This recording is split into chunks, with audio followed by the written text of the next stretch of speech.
Hiroshima Nagasaki அணுகுண்டு தாக்குதலுக்கு அப்புறம் 1945ல் செகண்ட் வேர்ல்டு வார் முடிஞ்சு ஜப்பான் சரணடைஞ்சது நம்ம எல்லாருக்கும் தெரியும். ஆனால் ஜப்பானை சேர்ந்த ஒரு சோல்ஜர் மட்டும் பிலிப்பைன்ஸில் இருந்த ஒரு ஃபாரஸ்ட்டுக்கு ஜப்பான் ராணுவம் அனுப்பி இருந்துச்சு. அவர் போர் முடிஞ்ச அப்புறமும் 30 வருஷம் அந்த காட்டுக்குள்ள இருந்து வெளியவே வரலையாம். ஏன்னா அவருக்கு போர் முடிஞ்சதுன்னு தெரியவே இல்லை.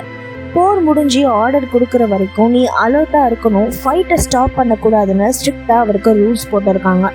அந்த ஃபாரஸ்ட் பக்கத்தில் இருக்கிற கிராம மக்கள் கூட போர் முடிஞ்சு போச்சுன்னு தகவல் சொல்லியிருக்காங்க. அது மட்டும் இல்லாமல் நியூஸ் பேப்பர் காட்டி ஃப்ளைட் மேலே இருந்து போர் முடிஞ்சதுன்னு சொல்லியிருக்காங்க. ஆனால் அந்த மனுஷன் எதையுமே நம்பாமல் இதெல்லாம் எதிரிங்களோட ட்ரிக்குன்னு நினச்சி எங்கள் ஜென்ரல் ஆர்டர் கொடுத்தாதான் நான் நிப்பாட்டுவேன்னு பிடிவாதமாக சொல்லியிருக்காரு. அந்த சோல்ஜர் பேர் தான் ஹீரோ ஒனடா. அதனால அந்த சோல்ஜர் கிட்டத்தட்ட 30 வருஷம் அந்த காட்டுக்குள்ளேயே சர்வே பண்ணியிருக்காரு.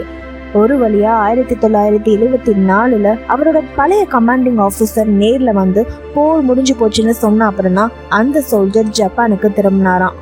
அவர் அந்த காட்டை விட்டு வெளியே வரும்போது அவரோட வயசு 52.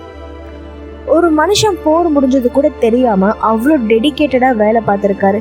இதை பற்றி நீங்கள் என்ன நினைக்கிறீங்கன்னு கமெண்ட்ல சொல்லுங்க. இது மாதிரி நிறைய அமேசிங் ஃபேக்ட்ஸை நீங்கள் தெரிஞ்சுக்கணும்னா நம்ம ரேடியோ டாக்கர்ஸ் சேனலை சப்ஸ்கிரைப் பண்ணுங்கள்.